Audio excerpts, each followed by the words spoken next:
In this world, is the destiny of mankind controlled by some transcendental entity or law? Is it like the hand of God hovering above? At least it is true that man has no control, even over his own will.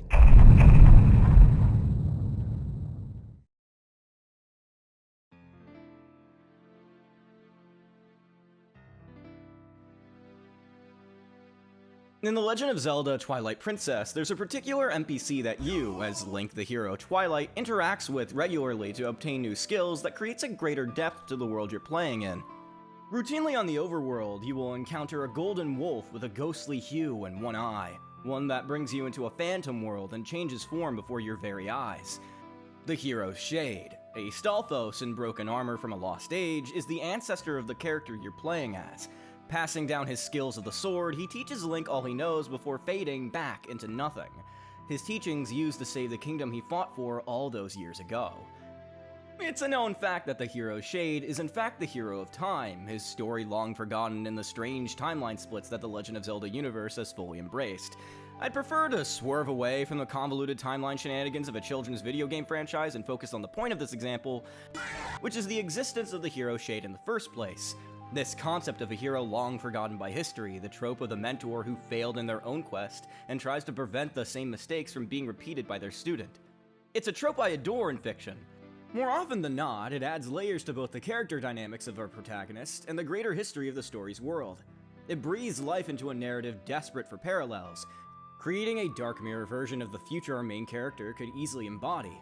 The hero's Shade may not be mentioned in any other Zelda game thereafter, but it left an impression on me I just couldn't shake. Beyond the whole, oh shit, Link is dead thing, it made the world of Twilight Princess feel much bigger than it was. That the theory of Link dying trying to find Navi after Majora's Mask is all the more tragic, because his descendants never truly knew their destiny until it was too late. This trope and concept doesn't originate with the Zelda series, but it's an example I wanted to bring up for the sake of comparison to another story, another tale with a dark mentor who made their own tragic mistakes in the past, trying to correct them in the present through their own self-imposed student. And some may argue it's not a typical mentorship per se, but I think it fits the bill all the same.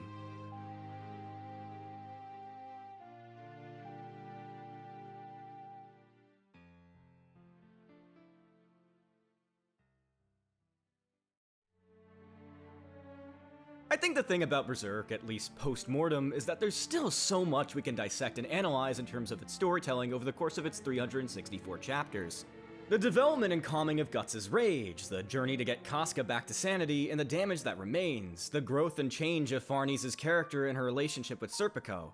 All of these things are still my favorite parts of Berserk, the interesting character dynamics and the drastic changes that Guts, and later on his adventuring party, go through before its abrupt end. There is one character, however, I want to focus on for this analysis, and I think you can guess who it is based on the whole overblown Zelda fan prelude.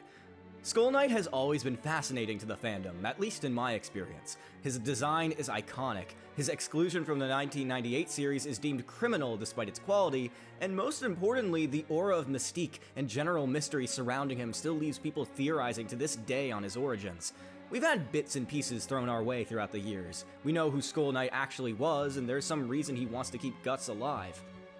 The flow of causality wouldn't be a thing without Skull Knight's introduction, the idea of a grander history to Midland, and the inevitable eclipse during the Golden Age as well. He was a necessary part to Berserk's progression as he showed up in very important moments of its plot, giving cryptic and arcane knowledge to the grander cast as it slowly but surely expanded. What I want to focus on, however, is the why instead of the how. Piece together from those fragments a greater whole that we can use to deconstruct Skull Knight and Guts by extension. What could the tale of Skull Knight tell us about Berserk, its themes, and its ever-evolving world? This will be some theorizing, some blatant foreshadowing done by Miura, and something in between. I want to explore this in depth because I truly love Berserk, and I know you all do too. Where do we start, though? Well, let's start at the beginning, shall we?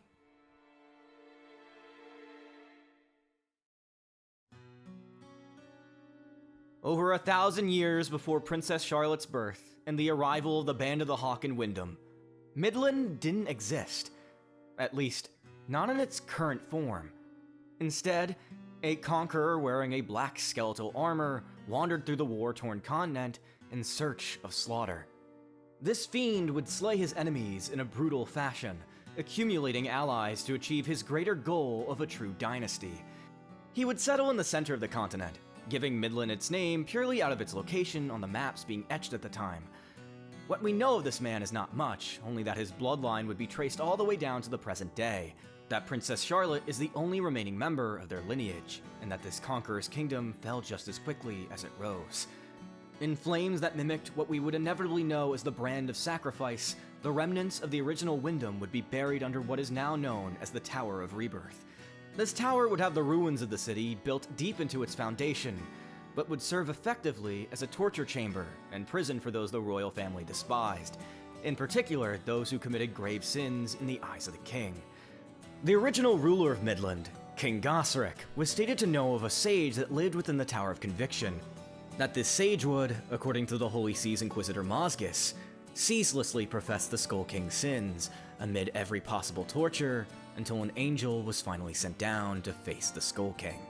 This angel, or potentially angels, were sent down by a displeased god, who inevitably ravaged Gaiseric's land and destroyed his kingdom within a single night. Like Ozymandias, and no, I mean the poem by Percy Bysshe Shelley and not the character from Watchmen, King Gaiseric bore witness to the fall of his empire. Everything he fought for, everything he worked toward, gone in almost an instant by a force he never anticipated. This should be the end of his tale, but we all know by now, at least I hope you're following me when I say this, that this story is far from over, and that story is, in some ways, completely inaccurate. This is not a hot take, rather an observation of a plot point Miura clearly set up and later reiterated near the end of Berserk's run, that Skull Knight is indeed King Gaiseric. His allies during that time of war were the flower mage Flora, who looked strikingly similar to her pupil Shirkei as a child, and the Flower Storm monarch Danon, who looked even more similar to her priestess for whom we have no name. Skull Knight is a self-professed enemy of the God Hand, of all Inhumans that cross his path as he travels the interstice between planes. I think it's time to state an even more out there but probable theory. The sage for whom Gaiseric kept prisoner in the Tower of Conviction may have been an ally as well, and that his profession of his comrade's sins resulted in the inevitable arrival of the God Hand. Perhaps he had a Bailet, perhaps they even made one. The methodology doesn't matter. What matters is that the God Hand were present before Gaiseric, before the transformation into an immortal planeswalker took form. We get some confirmation about this in the second to last chapter of Berserk. Guts, finally meeting the blacksmith who forged the Berserker armor, the very same armor Skull Knight had worn before, had awakened the embedded memories of the armor's previous user. That, from awakening the armor's memories, we caught glimpses of a history we were never told. A version of the God Hand unfamiliar to the one we had seen before. All except for Void, for whom Skull Knight seems to have a firm hatred of personally.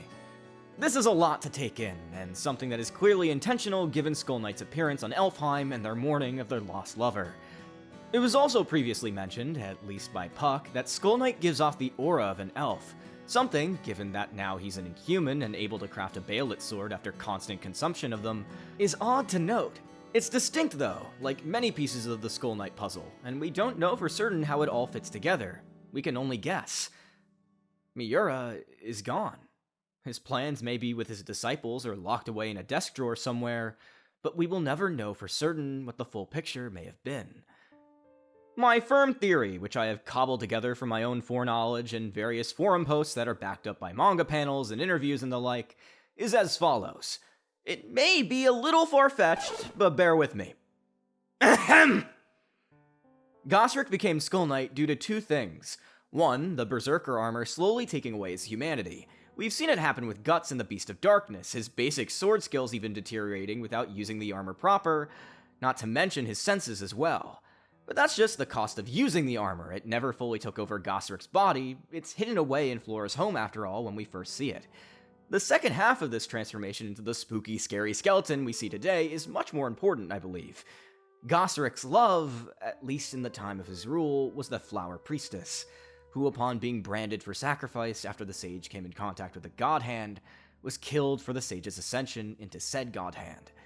This priestess, who I mentioned is strikingly similar to the Elf Queen, is probably Danon. At least Danon before possibly ascending to elf status. We've known about elves blessing humans before, giving them elf-like traits, and even the potential for magic usage, given Farney's learning magic in only a few months. We don't know Danon's full backstory, but I theorize she was at one point human.